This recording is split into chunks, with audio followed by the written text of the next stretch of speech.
Seminário no Ar, um estudo bíblico sobre o tema Sal da Terra e Luz do Mundo. Aula número 2.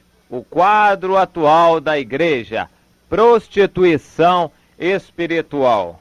Que com toda reverência nós possamos agora nos achegar a Deus e o resultado de tudo isto seja o nosso quebrantamento para pedir a Deus misericórdia, para pedir a Deus perdão, compaixão para com o seu povo de quem nós fazemos parte. Nós somos povo de Deus, nós estamos engajados nisto. E de uma maneira ou de outra nós estamos pecando também, nem que seja por omissão. Nós estamos coniventes com todo o pecado que se pratica aqui. Cuidado, nós vamos falar sobre isto em Ezequiel, no capítulo 8 e no capítulo 9. Deus nos fala séria e severamente sobre este assunto, quando mandou um homem anotar todos aqueles que estavam gemendo, sofrendo, que estavam se martirizando por causa do pecado, por causa da imundícia espiritual que se praticava em Israel. Mas vamos ler agora, para começar e para introduzir este assunto, Tiago 4, versículo 4. Eu não sei a versão da Bíblia que você tem em suas mãos, mas de qualquer forma, em uma ou outra versão, a ênfase é a mesma. Na versão mais antiga ou no original, nós temos adúlteros e adúlteras. E na versão atualizada, na versão traduzida, nós temos infiéis, com o mesmo sentido. Portanto, infiéis, adúlteros e adúlteras, não compreendeis que a amizade do mundo é inimiga de Deus? Aquele, pois, que quiser ser amigo do mundo, constitui-se inimigo de Deus. Aquele, pois, que quiser ser amigo do mundo, constitui-se inimigo de Deus.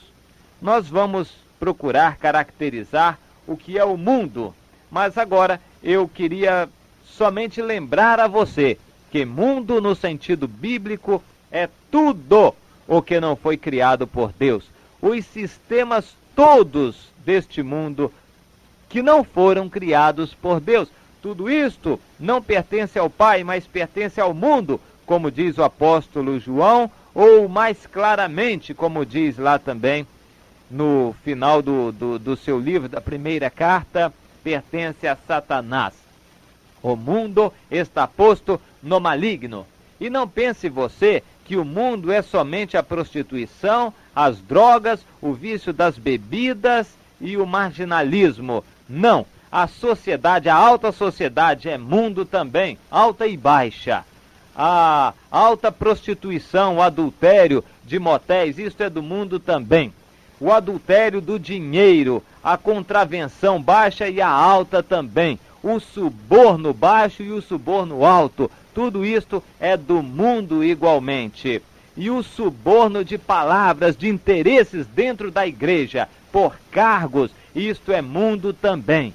O interesse do homem, o interesse carnal do homem colocado acima dos interesses de Deus, isto é prostituição espiritual clara e declarada. Então, veja você que a moda também pertence ao mundo, a maneira das pessoas fazerem um culto de si próprias, as pessoas quererem se projetar para serem os tais, para buscar fama, para fazer política, às vezes dentro da própria denominação, dentro da igreja, para serem alguma coisa ou serem colocadas em determinados cargos. Isto é mundo no seu sentido mais baixo também. A mesma coisa que prostituição, que adultério, que fumar maconha, que estar viciado em drogas. Talvez muito pior ainda. Há pessoas que querem olhar com óculos cor-de-rosa as coisas erradas que se fazem dentro da igreja. As divisões são tão carnais quanto um adultério lá no motel. Alguém se gaba de nunca ter ido a um motel, mas faz coisas piores dentro da igreja, porque causa divisão, porque julga o seu irmão, porque usa sua língua para ferir e destruir aquele crente novo por uma ou outra razão, e porque desconhece a graça de Deus e se coloca num pedestal como se ele fosse sócio da igreja, como se ele fosse semidono da vida espiritual de qualquer um ali. Então é muito necessário que se cultive o temor de Deus, olhando a si próprio sempre no espelho, que é a palavra de Deus, para tomar cuidado, você que está em pé, para não cair também e escorregar, cair numa lama mais suja e funda do que aquela em que você pensa que estão aqueles que criticam. Cuidado, meu irmão, minha irmã. Nós hoje vivemos uma época em tudo semelhante à época dos juízes. O livro dos juízes é muito atual para nós hoje.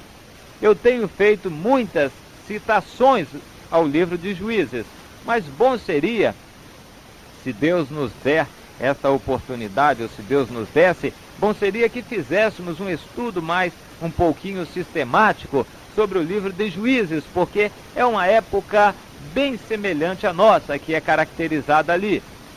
Não havia rei em Israel, cada qual fazia o que achava mais reto aos seus olhos, não se reconheciam as autoridades colocadas por Deus e o povo ia de mal a pior.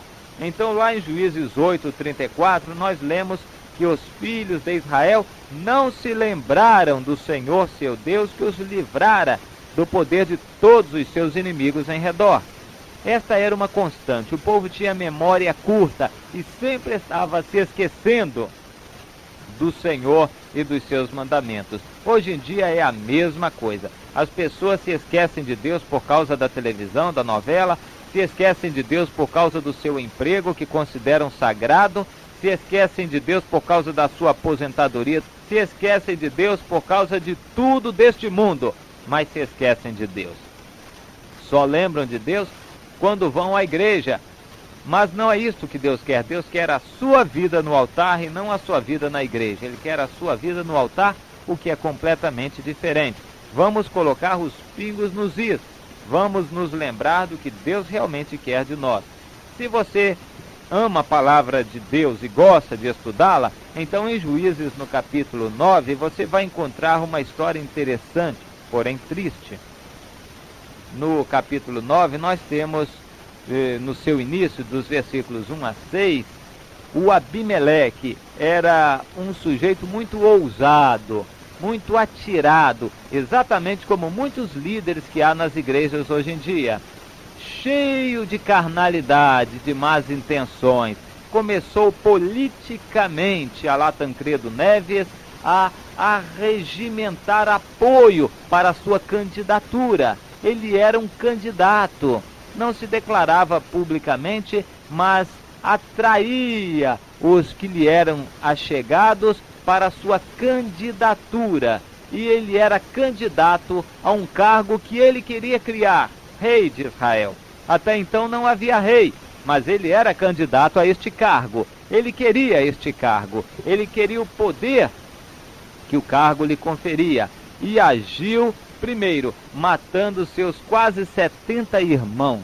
Isto foi uma coisa horrível, o sangue frio daquele camarada em arranjar companheiros para cumprir esta missão. Certamente que os 70 eram grandes e não estavam juntos uns dos outros. Ele teve que fazer um verdadeiro plano diabólico para conseguir matar a todos eles. Só escapou um, o tal do Jotão, que fez um apólogo para ele e disse, bem, contou uma historinha. As árvores queriam um rei e foram chamando. As árvores maiores e mais importantes acharam que a responsabilidade era muito grande e não quiseram aceitar.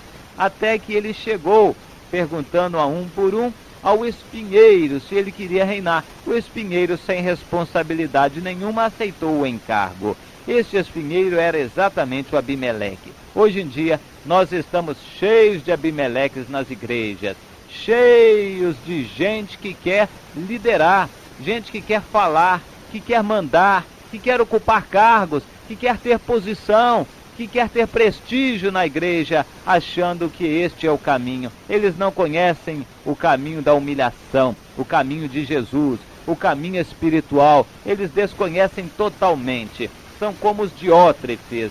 Diótrefes era um presbítero, está citado em 2ª carta de João, versículo 9. A 2ª carta de João não tem capítulos, é um capítulo só.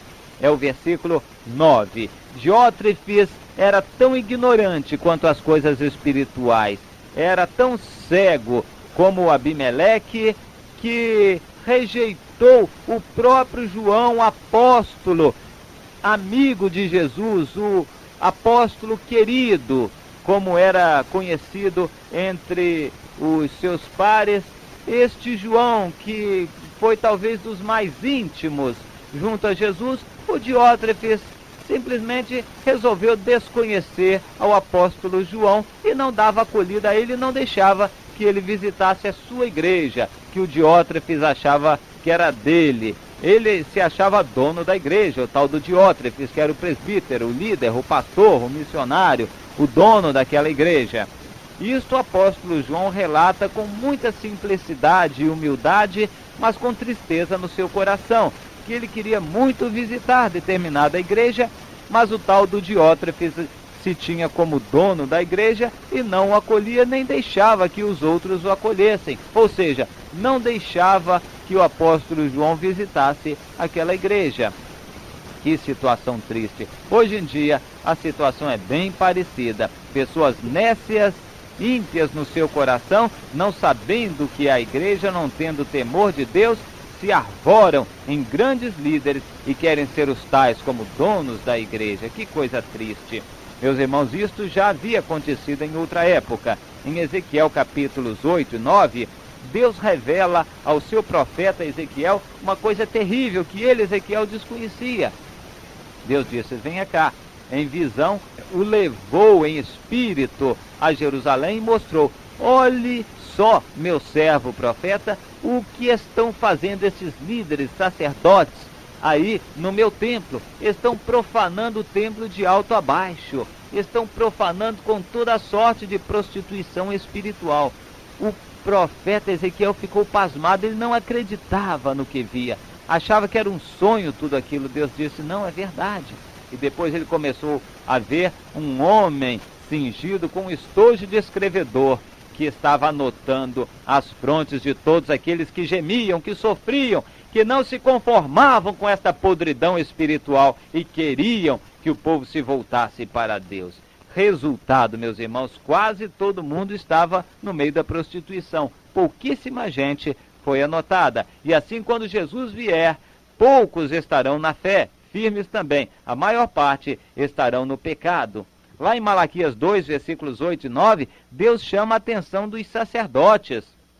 Ele queria que os sacerdotes fossem um exemplo, fossem verdadeiro exemplo espiritual para o povo de Deus, mas no resultado eles estavam fazendo transgredir, pecar e tropeçar o povo de Deus, e o Senhor teve que agir severamente. Então o Brasil vai sofrer severamente nas mãos de Deus por causa do pecado que se comete dentro da igreja. Vamos pedir a Deus misericórdia, meus irmãos. Amém.